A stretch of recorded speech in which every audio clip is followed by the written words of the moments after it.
mga higala, mga kaigsunan, nindot kaini nga pasay at least masabtan nato mga kaigsunan kining atong pagpangalagad sa Ginoo. Sama ni ining usa ka expert sa balaod nga diin nakita sa Ginoo yang kasing-kasing ani mga kaigsunan unsa gid siya nga klase nga tao gani matud pa diri nangutana sa unsaon nga siya maluwas unsaon nga makabaton sa kinabuhing walay katapusan.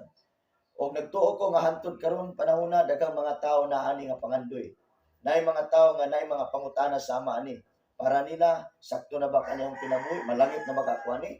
Kini akong pagkabuutan, malangit na ba ako ani?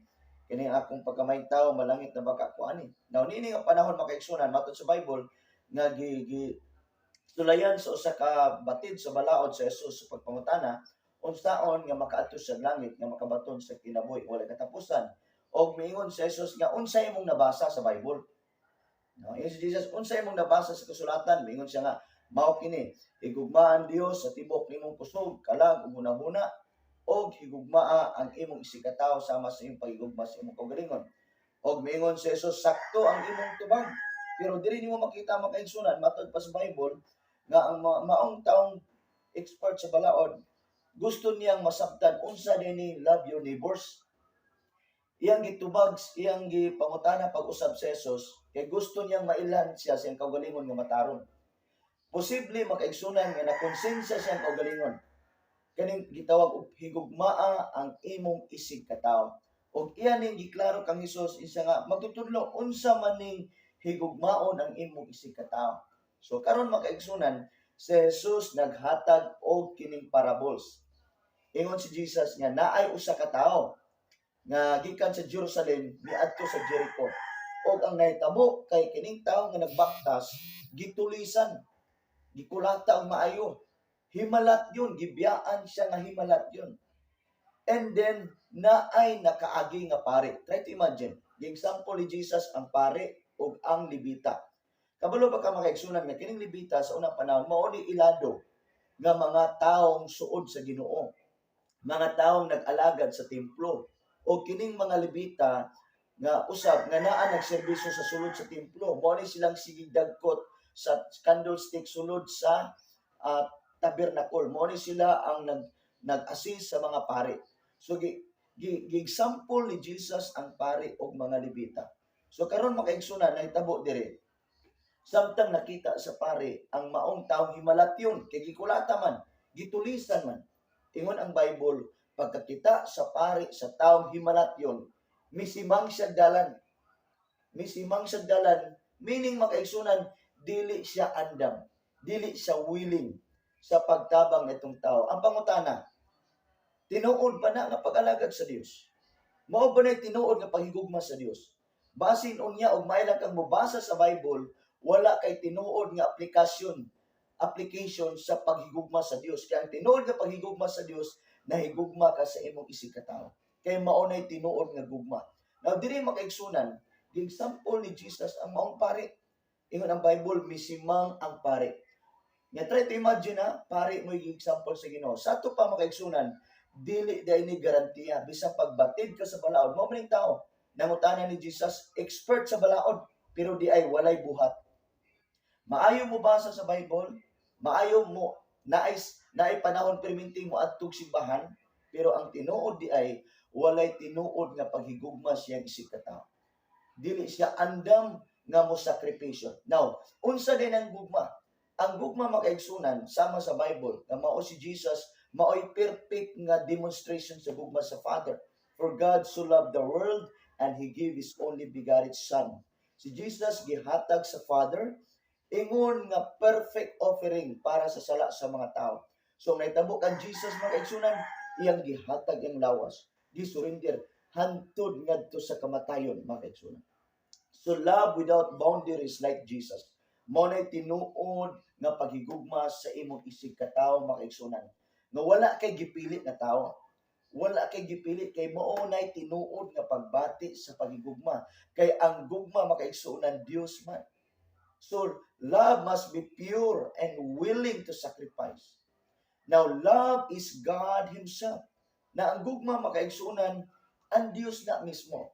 So diri makaigsunan example ni Jesus ang maong pare nga pagkakita niya sa natulisan, iyang unahuna tingali niya, hasol-hasol ba sa adlaw, hasol-hasol ba sa panahon mo, tabang pakuni mo, wako'y panahon nimo, misimang siya sa dalan. Ikaduha, ang Levites makaigsunan, ang Levita.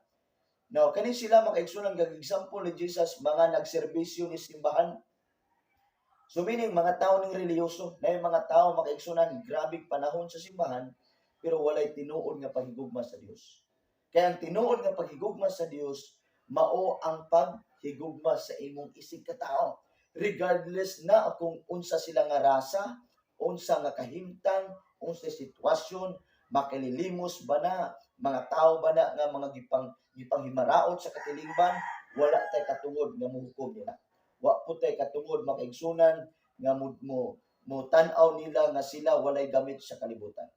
Makaigsunan, kabalo ba ka nga ang gusto sa Ginoo makaigsunan nga mahigugmat ta nga wala gyoy partiality, walay pagpili, as the Bible said that God is He has no partiality, He has no favoritism, because He's the God of all tribes. He loves the people.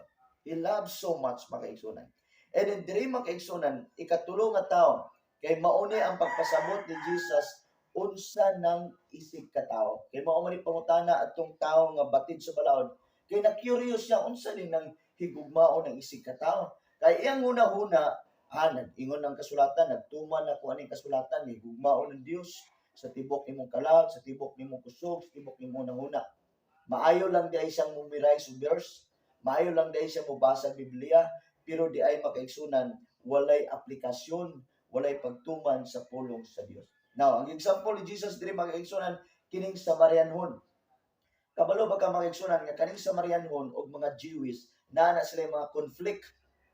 Nag-example ni Jesus diri ang Samarianhon makaigsunan nga mitabang ani usa ka Hudyo nga gitulisan. So kani sila sa ilang history makaigsunan naa ni sila mga conflict nga mga tribo, nga mga kaliwat makaigsunan. Apan makaigsunan pagkakita sa Samarianhon. Pagkakita sa Samarianhon makaigsunan nga nagpanaw. Apan may usa ka Samarianhon nga nagpanaw ni adtong dalana og nahiagi sa tawo nga gitulisan. Sa pagkakita niya sa tao, naluoy siya. Miduol siya kaniya o gibubuan niya glana o bino ang iyang samad o gibugkusan. Now, kabalo ba ka makaigsunan nga naay significant aning pasabot ni Jesus.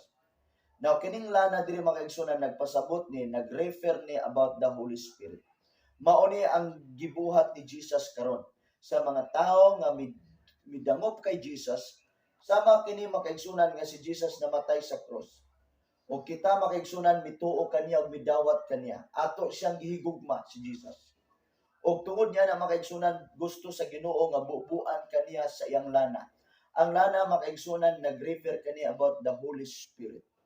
Ang Holy Spirit makaigsunan gusto sa Ginoo mupuyo sa tong kinabuhi, mo'y mo-possess nato, mubag-o sa tong kinabuhi, muhatag natong tinuod nga paghigugma. Otherwise, kung wala ang Holy Spirit sa itong kinabuhi, makaigsunan, piki kini ang atong pagbatid. Dili ta tinud-anay nga mahigugma sa itong isig katao. Dili ta tinud-anay nga mahigugma sa Ginoo. Now, ang naitabo diri makaigsunan, samtang nakita sa Samarianhon, ang taong naghimalatyon, taong nga luoy na kayo. Iyon ang Bible, naluoy siya.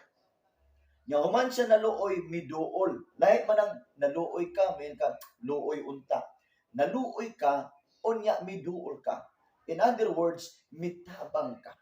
So, kaluoy nga naagi pagserbisyo, naagi pagbuhat makaigsunan. Mauning nahitabo sa Samarianhon makaigsunan. Kay kung sa uban pa ni, kay Samarianhon man, Hudyo man nila, ganong tabangan man nako nga hamo man ang kontra sa among kaliwat. No? Meaning, kaninga tao makaigsunan, wala siya gipili. Kay kung sama pa ni sa tawhanon nga kinaiya makaigsunan, pag ingon niya ay kontra na mo na nga kaliwat, wala may kaluoy anak nila nga klase ng mga tao.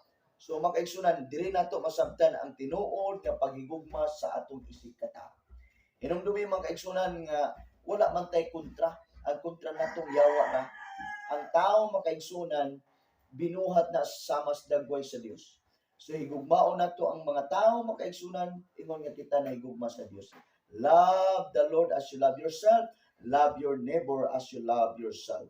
Namatod pa diri may igsunan, og miduol siya kaniya og gibubuan niya lana og bino ang iyang samad og gibugkusan. Unya gipasakay niya ang tawo sa iyang hayop og gihatod ngadto sa hospital. Tabuanan ang gingon diri mga kaigsunan dito sa tabuanan or atiman dito sa dapit nga diin atimanon siya. Hospital kini mga kaigsunan. Pagka ug matod pa diri mga kaigsunan sa pagkaugma mihatag siya duha ka dinaryo ngadto sa tig-atiman o sa abutanan og miingon, atimana siya og inigbalik nako dinhi bayran ko ikaw sa imong magasto. So try to imagine mga kaigsunan, unsa siya nga daway motabang sa tawo. Gidala niya sa ospital, gitagaan pa niya ang nag-atiman dito og mingon pa siya nga kutob sa imong magasto mobalik ra ko kay ako ra kang bayran. Wow. Ako ra kang bayran. Og si Jesus mitapos sa pag-ingon, karon sa imong una-una kinsa man niini ang imong isikatawo. Gignan niya katong tawo nga batid sa balaod. Og simple nakasabot siya nga katong tawo nga nagbuhat og maayo. Ingon din si Jesus, buhata, busa lakaw og buhata ang sama sa iyang gibuhat. Now makaigsunan higala nini nga kabuntagon. Kumusta ba ang imong kasing-kasing karon? Posible ba nga karon ikaw nga nagtan-aw diri sa tong live, makarealize ka ani nga minsay nga di ay kanang imong mga higala nga imong gidumtan dili din na dapat nimo dumtan. Kay tinuod ding nahigugma sa Dios, makaigsunan sa mga nahigugma ka sa imong kaugalingon. Kinsa man ta nga gusto natong dumtan atong kaugalingon? Di ba kita mismo logic lang makaigsunan. Kita gusto kita preminti nga nindot atong pagbati. Gusto ta perminti nga malipayon. Ganahan ta perminti nga mutanaw sa tong kaugalingon nga satisfied ta, blessed ta. Mao dinay paghigugma sa imong isig ka tawo. Diri makaigsunan, matud pa ni Jesus kining Samarianhon, gibuhat niya ang pinaka the best. Even sa iyang resources, makaigsunan, iya yung gipatambalan ang maong tawo. Gidala niya ospital, gisuhulan niyang nagbantay, ingon siya nga kutob sa iyong magasto niya, mubalik ra ko kay bayran ta mo. So unsay but pasabot makaigsunan? Meaning naagid tay assurance diya sa Ginoo.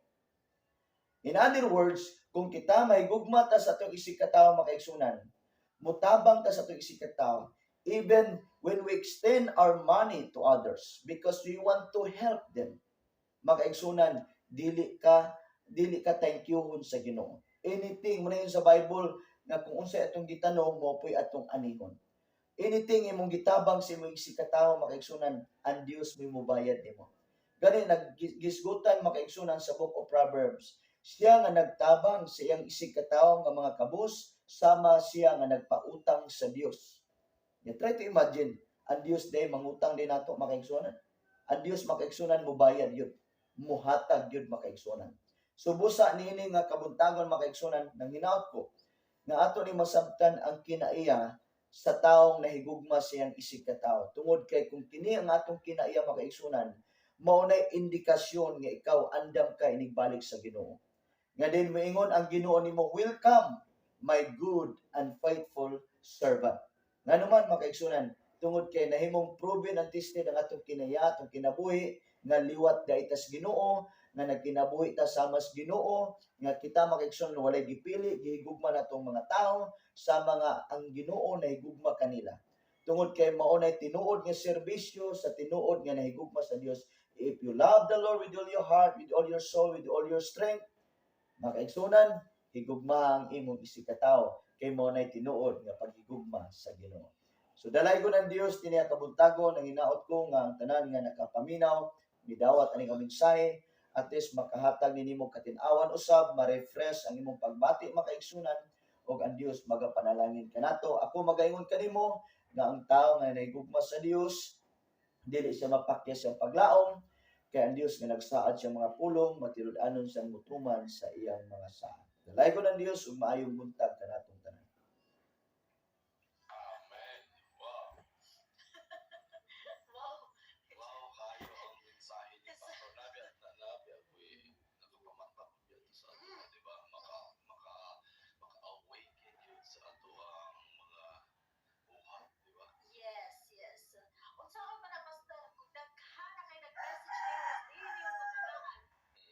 Hmm?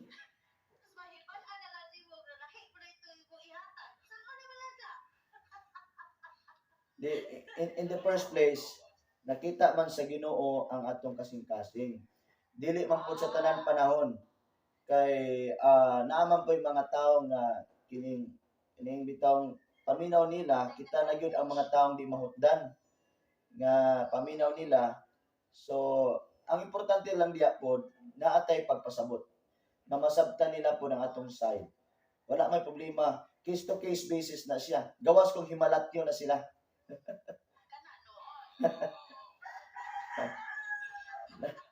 na,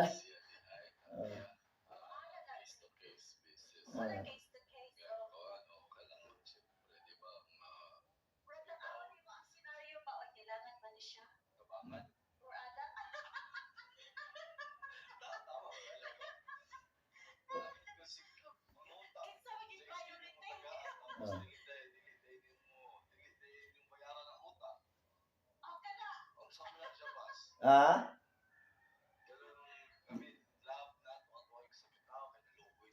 oh, hmm. Correct. Oh, nangulam. Mabayad. Oh. Anyway, sakto yun na. Anyway, sa Bible, doon ay gisgutan sa Bible ni Jesus nga katong mga tao nga manghanyo daw og biste, apilan pa og pans.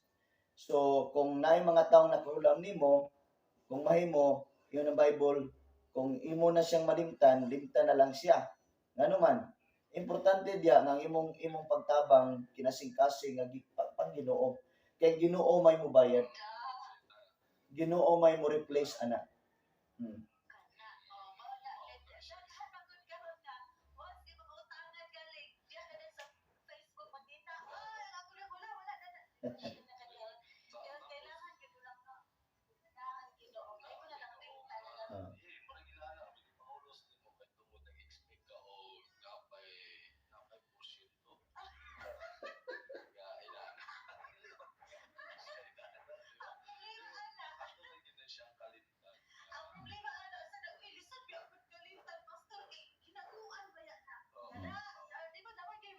Tinuod. Actually, tinuod yun na. Tinuod na nga pagbati sa tawhanong pagbati. Nagid na pagbati. Pero kung mulalom kas Ginoo, lahi gyud ang imong pagbati.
Si,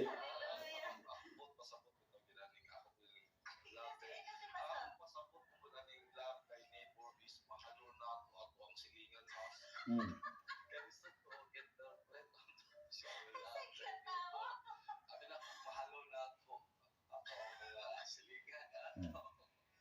Ang ang ang paghigugma gyud sa imong silingan, anyway, nag-repair man na sa mga tao gyud. Mao nang paghigugma sa imong kaugalingon. Kanang paghigugma nimo sa imong kaugalingon, mao na imong application sa ila.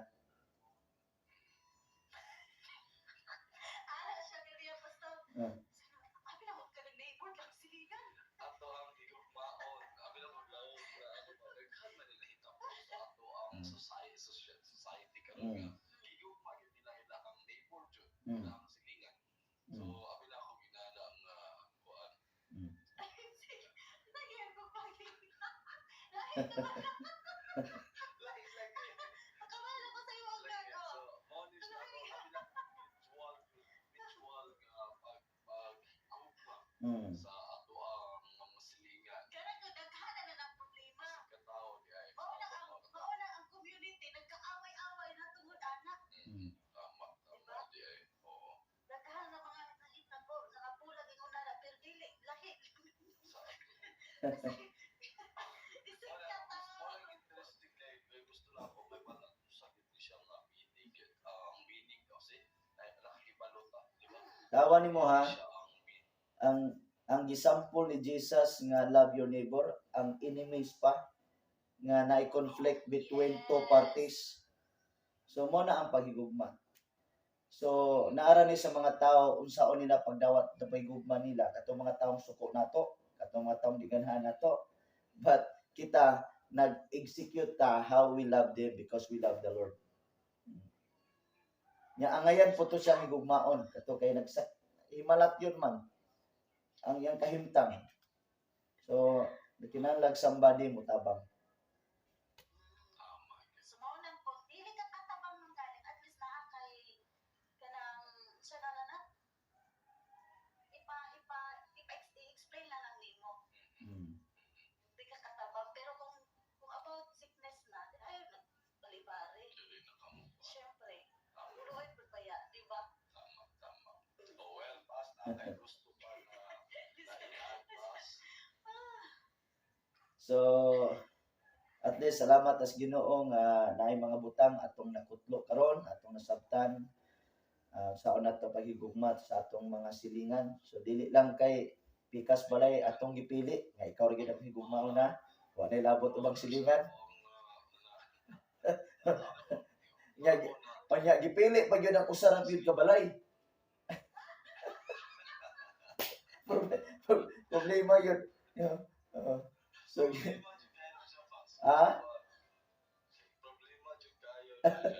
Problema yun tayo. So, Well, thank you kayo pa. salamat kayo.